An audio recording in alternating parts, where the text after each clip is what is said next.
Ao domingo viajamos até ao espaço, numa viagem conduzida pelo Miguel Gonçalves, o comentador da RTP. Miguel, bom dia. Bom dia, Cristiana. Hoje temos novos capítulos de duas histórias científicas que apaixonaram os amantes do cosmos, as redes sociais e também a comunicação social. Sim, é verdade. Vamos dar a atualização junto dos nossos telespectadores de duas novelas que encantaram a comunidade civil, a comunicação social, redes sociais durante alguns meses. E vamos começar por A Fosfina em Vênus, porque temos mais algumas passagens, alguns capítulos desta autêntica novela. Já sabe, há algumas semanas nós trazemos aqui um outro estudo que diz que se calhar não foi fosfina em Vênus e que vem-se acumulando estes estudos que dizem que a detecção original, ou suposta detecção original de fosfina, e que foi anunciada em setembro do ano passado, feita por um conjunto de investigadores, em que até está lá uma investigadora portuguesa. E então diz este estudo o seguinte: quando nós olhamos para, tentamos descobrir quais são estas moléculas que estão presentes na atmosfera de um planeta, neste caso Vênus, os cientistas olham para o espectro, ou seja, olham para a luz desse planeta e tentam descobrir as absorções nessa luz. As absorções que são feitas em comprimentos de onda muito específicos. No número, é como se fosse um BI associado a cada elemento químico. E o que diz este novo estudo é que aquele número, aquele comprimento de onda em que supostamente a fosfina é absorvida, tem ali um outro elemento químico que absorve também muito perto daquele número. Qual é esse elemento químico? É o dióxido de enxofre. E diz este estudo que o que a equipa original detectou foi não fosfina, mas sim dióxido de enxofre. São muito parecidos ao nível ao nível do seu espectro. E, mais do que isso, diz o seguinte: diz que este dióxido de enxofre foi detectado numa camada que está a cerca de 80 km de altitude, a contar a partir da superfície de Vênus.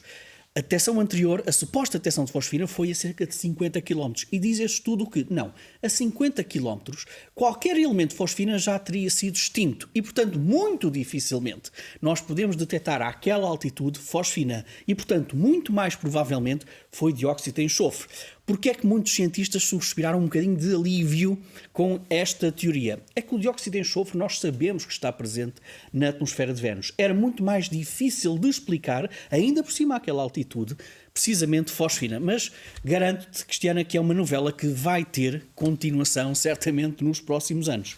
A outra novela tinha a ver com algo que ocorre a cerca de 640 ou 530 anos-luz de distância. Nós ainda não sabemos muito bem qual é esta distância que separa a Terra da estrela Betelgeuse. O que nós sabemos, e isso foi visto a olho nu, é que aquela estrela, que é uma gigante vermelha, teve claramente uma queda no seu brilho, como mostram estas imagens. Teve uma queda de brilho da ordem dos perto dos 50%, portanto, perfeitamente perceptível a olho nu, e surgiram, na altura, várias explicações para a queda deste brilho. Uma das explicações apontava para, eventualmente, uma temperatura desta gigante vermelha, que tenha uma temperatura que tenha descido e que, portanto, quando a temperatura da estrela desce, também desce o seu brilho.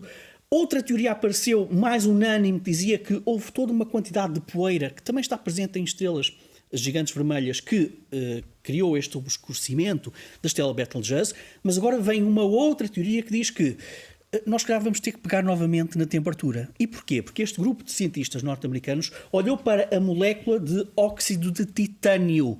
Porquê é que esta molécula é importante neste tipo de estrelas, Cristiana? Porque é uma molécula que está associada às estrelas mais frias. Ela é uma gigante, é verdade. Quanto maior é a estrela, também menor mais fria ela é. Então observaram precisamente este óxido de titânio e descobriram que naquele período em que Betelgeuse estava mais ténue, houve ali uma alteração claramente no óxido de titânio. E, portanto, diz esta equipa que, muito provavelmente, a temperatura desta estrela baixou cerca de 150 graus, o que pode não parecer muito, mas para uma estrela é significativo e que isso pode explicar aquela queda no seu brilho.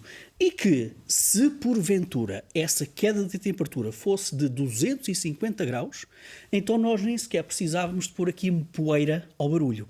Porque basta uma temperatura, uma queda de 250 graus, para nós termos algo desse tipo, uma queda daquele tipo no brilho.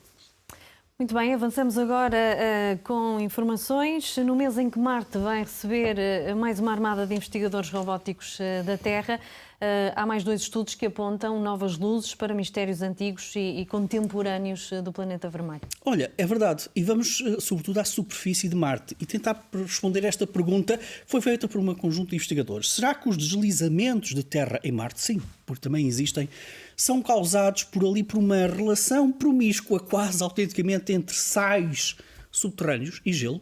Olha, talvez. Aquilo que nós estamos a ver são imagens da superfície de Marte e vamos dar destaque a algo que os astrónomos, os cientistas chamam de linhagens de declive recorrente. É um nome um bocado pomposo, mas que aponta para um mistério. Nós temos um conjunto de, parecem autênticos caminhos, algumas linhas, como estas que nós estamos a ver, linhas escuras em algumas zonas de Marte que aparecem e desaparecem de uma maneira quase perfeita no tempo. E os cientistas perguntam o que é que era aquilo. Agora aparece um estudo que diz o seguinte: aquilo que nós estamos a ver naquelas linhas, nas linhagens de declive recorrente, pode estar relacionado com o derretimento de gelo em pequena escala e que tem associado todo um conjunto também de sais de cloro e sulfatos que criam uma lama instável naquelas zonas e que cria colapsos na superfície de Marte associado àquelas imagens que nós estamos a ver. Como é que os cientistas chegaram a esta conclusão? Olha, foram a sítios extraordinários da Terra, como por exemplo os vales secos da Antártida ou o Mar Morto em Israel, à procura de sedimentos parecidos com aqueles que encontramos em Marte. E o que é que eles fizeram? Eles congelaram e derreteram esses sedimentos para tentar perceber o que é que dá origem àquelas linhas. E então descobriram que quando fazem um arrefecimento próximo dos 50 graus negativos deste tipo de terrenos análogos a Marte, cria-se um gelo muito lamacento. E à medida que aquecemos um bocadinho essa mistura de sedimentos, até perto dos 40 a 20 graus negativos, há um derretimento gradual do gelo. E é isso que acontece também ali na superfície de Marte, é esta experiência que nós estamos a ver nesta imagem. Porquê é que isto é importante, Cristiana? Porque aquelas linhas que nós vimos ocorrem sobretudo em zonas equatoriais de Marte. Nós sabemos que há gelo de água nos polos, tem calotes polares, mas nós pensávamos que a zona equatorial era completamente seca. Este estudo diz que não, nós podemos ter ali a criação de um gelo que depois penetra na subsuperfície de Marte, que leva sais e que leva água por baixo da superfície de Marte e que pode até criar finas camadas de água líquida por baixo da superfície de Marte em zonas equatoriais.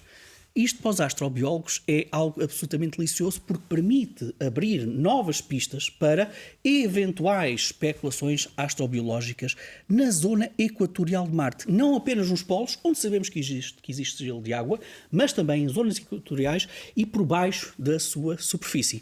Mas olha, para tu veres como Marte ainda é extremamente misterioso, há um sítio em Marte, ou nas zonas, ou nas redondezas de Marte, que pode esconder as pistas para o que é que aconteceu à atmosfera de Marte. Marte já teve uma atmosfera poderosa, já muito provavelmente teve rios, oceanos parecidos com os que nós temos na Terra, mas depois, provavelmente, o vento solar foi um dos maiores contribuintes para que essa atmosfera de Marte tenha desaparecido ao longo dos tempos.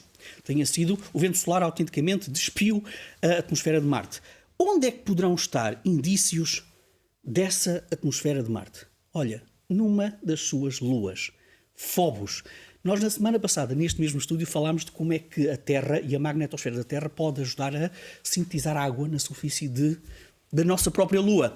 Isto é uma coisa muito semelhante. Diz este estudo que nós, muito provavelmente, podemos encontrar íons de oxigênio, carbono, azoto e argon na superfície desta Lua de Marte, Phobos, que foram atirados para lá precisamente pelo vento solar.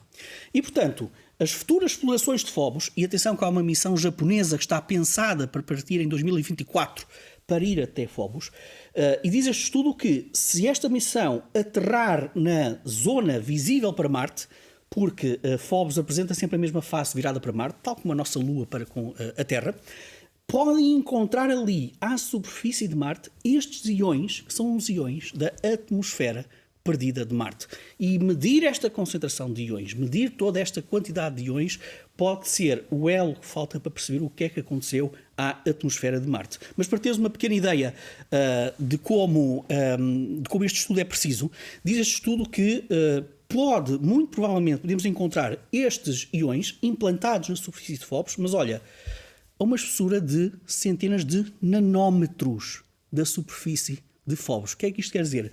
Isto é cerca de 250 vezes mais rasos do que a largura de um cabelo humano. Neste caso, no teu, no meu, era capaz de ser complicado.